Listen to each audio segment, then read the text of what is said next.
So Heath, I'm going to come to you on this. So Mikey Varas led us to the U20s. Obviously, had tremendous success with this group of players. A good portion of these players, I assume, will be part of the U23 team. Do you think he should get the job for the U23s? Because that hasn't been named yet. It doesn't have to be him, but it would be interesting if he didn't get it in some capacity. I also want to name all the age-eligible players, just a smattering of them, and then you can tell me who. We've been teasing people long enough. We want to hear our 3 overage players and what positions they're going to play. We got Slonina in goal. I'm just going to kind of stop and start there because I think he's going to end up being the starter. These are all age-eligible, so we don't have to go overage. Brian Reynolds, Joe Scally, mentioned him. These are not the guys that played in the U20s. We already know them. You have Kobe Henry, who just made a move to France from Orange County. Justin Che is age-eligible. Brandon Craig and Jalen Neal just played. I think maybe they're the 2 that could potentially go from this U20 team. You have George Bello and Jonathan Gomez, who apparently, and this was a question earlier about, does qualifying for these tournaments help in the recruitment of dual nationals? So I want you to answer that as well, Heath. Jonathan Gomez plays for Real Sociedad B team, but looking like he might get some first-team action this year. He's also eligible for Mexico. We got Reina Musa. Don't forget Kevin Paredes as well. Kevin Paredes can play the left side. Yes, exactly right. You got De La Fuente, Malik Tillman. You got Pepe, Hoppy. And who else? We got Cole Bassett, Tanner Tessman, Cardoso, who's plays down in Brazil. Diego Luna just played for the 20s. You got Jack McGlynn, Obed Vargas, who wasn't involved in this 20s team, but would be, probably improved. That's a solid team, and those are all age eligible. Solid, really solid. So, and then like De La Fuente I mentioned already. So where do you go? I think center back is a position. I think goalkeeper will be fine. I think a 6 because there's not a real proper 6. And then I don't know for that third one. Kind of like Bob didn't know to do with his third one in 2008. He's like, let's just bring Brian McBride. So I'm kind of curious, Heath. I'll come to you first on all of these questions. What say you? If you can remember my questions. are we talking? Are we talking about 3 overage then? Well, let's start with the coach. Do you think that Mikey Varas, the U20 coach, should be the U23 coach? And then who are your overages?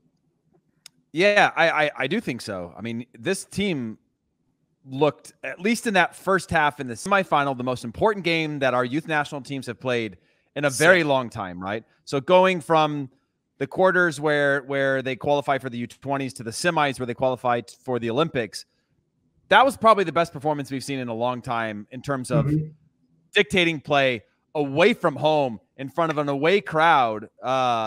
That was a massive crowd. I think that first half was something impressive. So I think he's got something with this group that this group believes in. Obviously, that may not be the core group that goes to the Olympics, but for sure should get a shot. And I think we should move away from the kind of the rinse and repeat cycle of coaches and start funneling in more and giving them chances and training them and developing them. So I think that makes sense to me. And then for my 3 overage players, I like the idea of Slonina starting. So I think you can save one of those overaged by having a young star play in that position by the time that tournament rolls around. And then I agree with what Charlie said earlier, probably need a center back. I don't know who that center back would be at this point in time. That would be a leader 2 years from now. You could do, well, I don't think you say Walker Zimmerman. Maybe he's a little bit passive. It could be his last representation for the U.S. You could go Miles Robinson, which I think would be an interesting add. You go Chris Richards, who's a little bit closer in age. But those could be some names that those could be emerging at that point as like really experienced guys. Yeah, and then when I look at like the U23 side of things, in 2 years, Ricardo Pepi could be massive, and age eligible, correct? Like he's age eligible. That's right. He's age eligible. Yep. Him and Matthew Hoppy would be kind of like their 2 biggest names. Yeah, and so you potentially have a striker. So we're speculating on a very large window of time, but if it were to be happening today, I would probably want to take a striker, whether that became a Jesus Ferreira or somebody else that could provide something. Or, I mean, trying to think about who else that could be at the striker position. I mean, obviously you have Christian Pulisic, you have Timo Weah, Weston McKennie, and Tyler Adams. Those are the 3 that I would say most quickly to throw them in to any group and say at least with Tyler Adams on the field, Weston McKennie and Christian Pulisic, you've got something, right? It's again, don't forget sort of Musa. You might as well just throw in the full team's midfield. Yeah, just do the midfield. Yeah, you're good. If you didn't want to bring, let's say Pepe blew up, you could actually bring Tyler Adams and Weston McKennie and have Musa there, and you'd have your starting. Well, wait, isn't Musa age eligible? Or he is age eligible. Right. Okay. He wouldn't be overage. You bring Adams and McKennie as 2 overage, and then bring a center back or whoever you wanted to bring.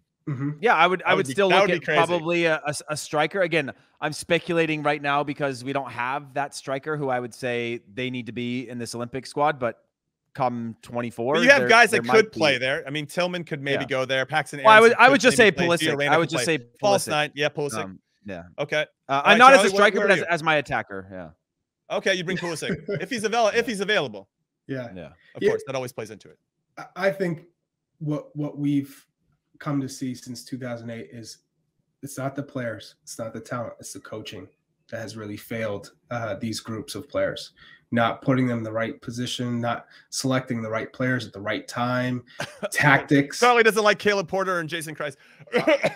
I'm telling you. I mean, no, those were failures, and I hold that against those guys. Failures. Of course, the players got to perform, but the coaches, they just did not get it right. Let's just call it for what it is. That's part of it. They got the tactics completely wrong, and the partnerships.